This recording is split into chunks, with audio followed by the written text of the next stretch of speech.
Hey, welcome to the One Piece at a Time Distilling Institute with your host, the alchemist of Indiana's Black Forest, Alan Bishop. Hey, this channel is all about home distilling and legal distilling. If you've got questions, reach out to us in the comments below, social media, or via bishopshomegrown@gmail.com. And don't forget to check out thealchemistcabinet.com.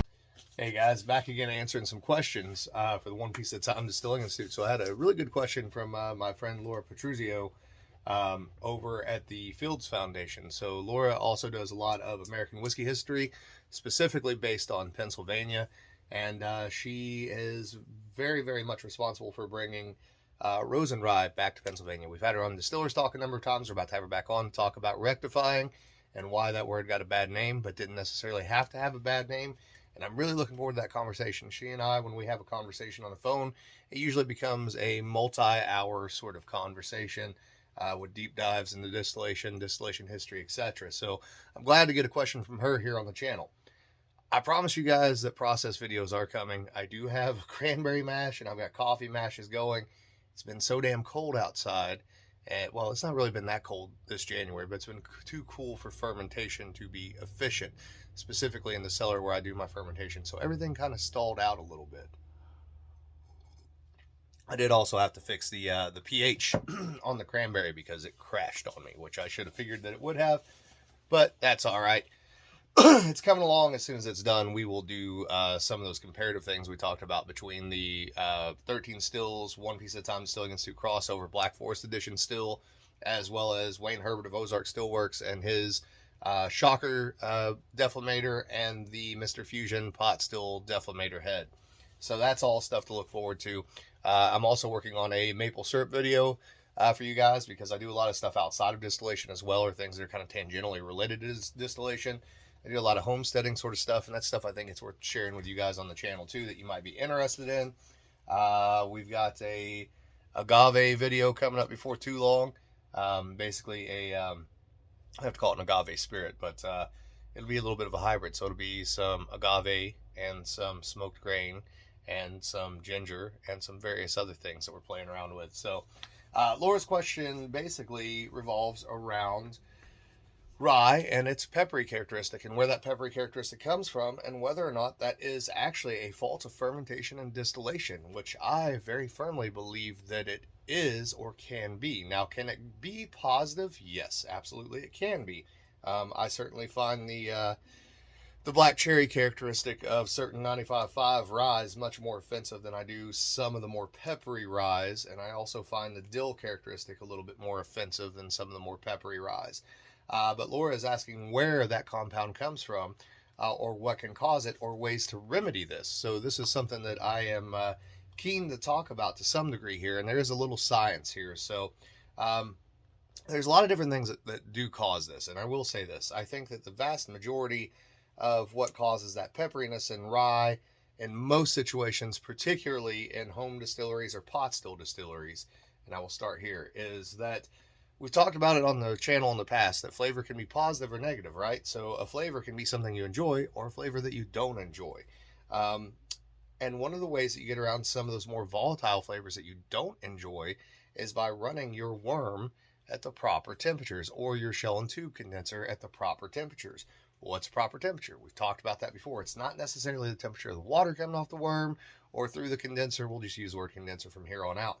It is the obtention temperature of the alcohol. So it's the actual temperature of the alcohol coming off of the still, in conjunction with having a proper vent on the still. So if you guys go to a commercial distillery, you're going to see that most of those condensers have a tube on them with an air outlet, right? It's basically a vent to be able to vent off some of the more volatile substances that you are distilling that you may not want in your whiskey. The other thing behind that is running your still at the appropriate speed to maintain the temperature of the alcohol that you want. So the appropriate temperature typically is going to be between 68 and 70, maybe up to 72 degrees Fahrenheit of the product coming off of the still. The reason for that is because if you go colder than that, any of those volatile elements that you may not want, such as that peppery characteristic, that hot characteristic, those are going to be imbued into the spirit because of the condensation. They have nowhere else to go, especially if there's not an off vent on that still in order to off gas those characteristics. So even if at that point you are running at the proper obtention temperature, if you're running a shell and tube condenser, that gas has nowhere to go except to be imbued into the spirit. On a worm, as long as you're running the appropriate sized worm, you're going to get some ventilation off of worm. This is why when you're running a serpentine or a worm, before the still ever starts running, you will smell the alcohol coming off of that worm substantially earlier.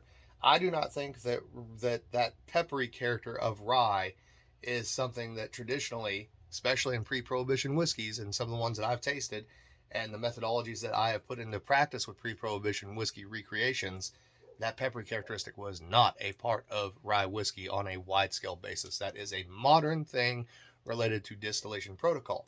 Now, there are some other things that can cause that sort of peppery or sort of black pepper hot characteristic in rye whiskey in particular. So I probably am not saying this word right.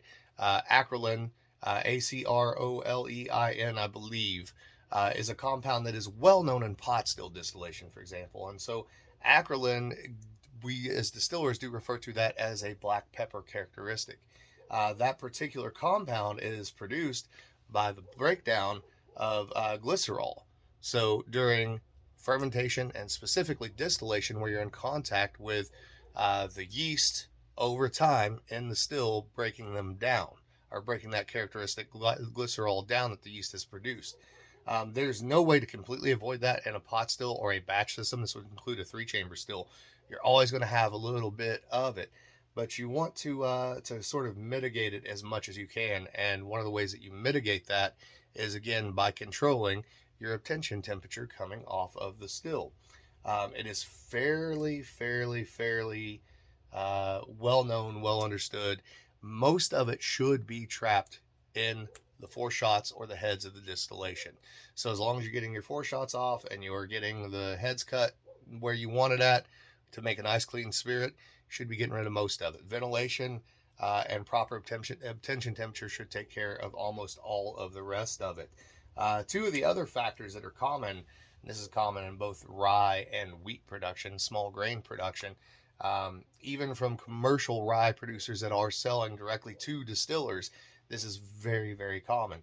There are 3 types of sort of seeds and or plant materials that can contribute to that hot peppery flavor, none of which are things that you want in your whiskey, I guarantee you. The first is garlic. This one is well known. You get garlic in a bag of seed that you're going to distill, and you might as well throw it all out because it will all be trash. The other is wild onion. A little less common, but it does still happen. The main one that I've contended with lately, in particular with rye shipments as well as wheat shipments, is actually brassica seed. So what they call rape seed, right? You'll see in the springtime, if you go look at cornfields, etc., around the Midwest, before planting ever starts, you will see what very clearly are brassicaceae plants. So these are plants that are similar to, say, collards or cabbage or broccoli, that family. And they have these little beautiful yellow, very bright flowers on them, and they are everywhere in the farm fields across Indiana, Kentucky, Ohio, etc. Even though we don't grow a lot of rapeseed here, what happens is the Canadian geese carry that seed in, and as they fly over, they obviously defecate on the fields, and that seed grows. So that is actually a type of mustard, and mustard, commercial mustard that you put on your damn hot dog, comes from a brassicaceae seed, and mustard is a little spicy. This I have seen in pretty much every shipment of rye that I have come in contact with the entire time that I've been in the distillation game, even going all the way back to before being a legal distiller. It is a common thing. One way of dealing with this that a lot of distillers don't do, or they don't have, or they don't utilize, is get you a good seed cleaner. A good seed cleaner that shakes and has a fan. The fan will blow a lot of that shit out. What it doesn't blow out will run across the screens in one of these cleaners, and that seed is smaller than rye seed, so it will fall out. So it doesn't end up in your fermentation and subsequently distillation. At home, what I like to do is I have some brew bags that I know the holes are small enough on that the rye doesn't fall out, but the rapeseed will. So get you a good brew bag, and rapeseed are small. If you've ever seen cabbage seed, that's what they look like. You put your rye in a brew bag, kind of shake it up outside a little bit, and a lot of that will fall out. You'll never get rid of all of it, but you get rid of a good portion of it, and that will solve a lot of that spicy characteristic. Again, I do not think that that peppery character is endemic of rye whiskey. I've certainly made rye whiskeys that do not have that peppery character. I do think that the cherry flavor is endemic to rye whiskey. I think that 95.5 takes it too far a lot of times. That has a lot to do with both distillation and maturation of the rye whiskey and the way that it's fermented, etc. I think that if you catch it in the right place, it could be something pleasant. But when it goes towards Robitussin, man, count me out. Anyways, as always, if you have questions, reach out to me. Check out thealchemistcabinet.com. Check out the store over there, the warehouse, where you can buy all of our merchandise and gear, etc. We're getting ready to put up links to Wayne Herbert's Ozark Stillworks shocker deflator, as well as the Mr. Fusion head that we talked about. And check us out on social media. Shoot me a message in the comments below, and or bishopshomegrown@gmail.com, or any of the social media. That's long-winded. I'll get it out there eventually. Haven't done a video all week, so it's going to take me a minute to get back in the swing of it. But as always, y'all, love you. Have a great one.